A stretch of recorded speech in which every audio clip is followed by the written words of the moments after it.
Mas naging marahas ang China Coast Guard sa pagharang nito sa resupply mission ng militar sa BRP Sierra Madre sa Ayungin Shoal.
Malayo pa sa Bao de Masinloc, sumalubong na agad ang tatlong barko ng China Coast Guard.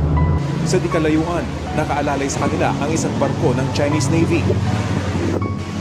Sa isang punto, napahiwalay ang kasabay naming BRP Dato Bangkao ng BIFAR sa sinasakyan naming BRP Bagakay ng Philippine Coast Guard matapos humarang ang isang malaking barko ng China.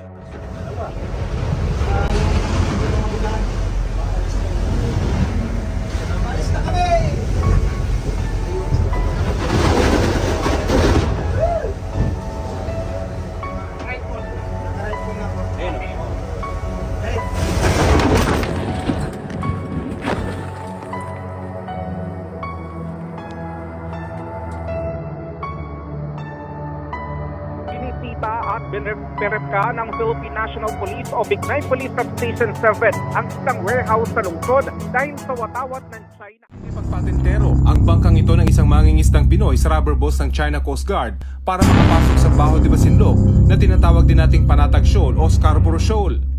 Sa isang punto, halos magkadikit na ang bangka ng mangingisda at CCG. Nasa loob ng Exclusive Economic Zone ng Pilipinas ang Baho de Masinloc at bahagi ito ng West Philippine Sea. Sinasabing napakayaman sa isla ang loob ng Bangura, pero bantay sarado ito ng China Coast Guard. Hindi mo kayo natatakot?